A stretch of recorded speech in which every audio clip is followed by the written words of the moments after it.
Quanta gente ci sta?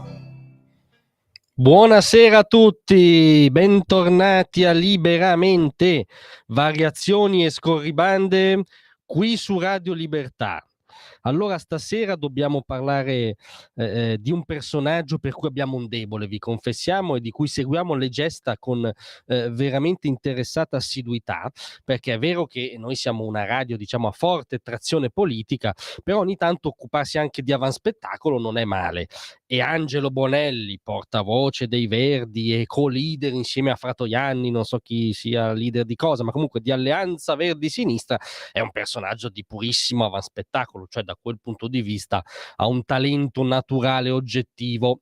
Cos'è successo allora? Che il Bonelli ha postato su X la sua profonda riflessione sugli scenari globali e sulla guerra in Medio Oriente, che è la seguente: la follia di Donald Trump e Benjamin Netanyahu, che vogliono scrivere un nuovo ordine geopolitico con le bombe, portandoci verso la terza guerra mondiale. Giorgia Meloni, che ha umiliato l'Italia appaltando la nostra politica estera USA e Israele, non conceda l'uso delle basi militari in Italia a Trump. Come vedete è un collage del luogo comunismo sul tema, cucito con un italiano non esattamente eccelso, ma comunque il punto di vista di Bonelli. Cosa succede? Succede che, essendo X un'agorà contemporanea social, l'agorà prevede la possibilità di essere contraddetto addirittura, cioè non è come dire una comunicazione unilaterale per cui Bonelli ci consegna il suo verbo. Può capitare che un utente ti contraddica, nella fattispecie un utente che si chiama su X Pane Circenses gli ha risposto così: ciao Bonelli, si vede che la vostra manifestazione di ieri ha prodotto dei risultati.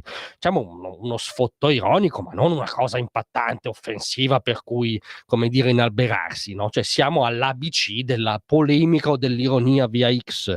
Cosa succede? Che Bonelli gli risponde subito prontamente: ma che coglione a piede libero che sei! Come dire, con un linguaggio indubbiamente consono al ruolo pseudopolitico di Bonelli. L'utente di X risponde: è così che risponde a una, quindi trattasi di utente donna, che deve pagare le tasse per mantenerti in Parlamento? Quanto sei educato e civile, caro democratico antifascista. E qui Bonelli, e qui c'è il genio bonelliano, perché quasi chiunque avrebbe capito l'errore, la, come dire, scivolata presa, e avrebbe o lasciato perdere o imbastito una retromarcia credibile o replicato con ironia ma uscendo dalla contrapposizione. Ma invece Bonelli, che è artista d'avanspettacolo, ha rincarato e ha risposto: cogliona, scusa, cioè ha cambiato il genere, perché no, sei una donna, quindi ti do esplicitamente della cogliona.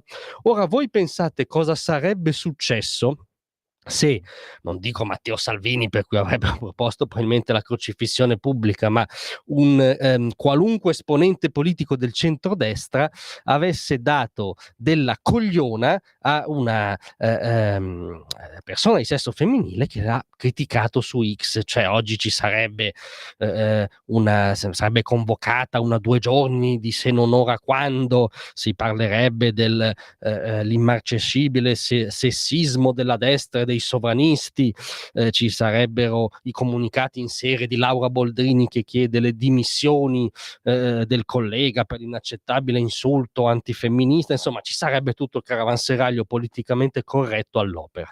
Invece se uno di loro, uno di quelli del linguaggio inclusivo, della Shoah alla fine, delle paturnie gender o pseudotali per cui non bisogna mai turbare nessuno e bisogna essere ultra politicamente corretti con tutti, se uno di loro, nella fattispecie il personaggio dall'spettacolo Bonelli, dà esplicitamente della cogliona a una donna che lo critica, va tutto bene. Ma è giusto così, signori, perché la contraddizione che abbiamo enunciato sarebbe tale se appunto ci stessimo occupando di politica. Essendo avanspettacolo, invece, non ci resta che aspettare la prossima di Angelo Bonelli. Grazie a tutti e a domattina. Tra un manifesto e lo specchio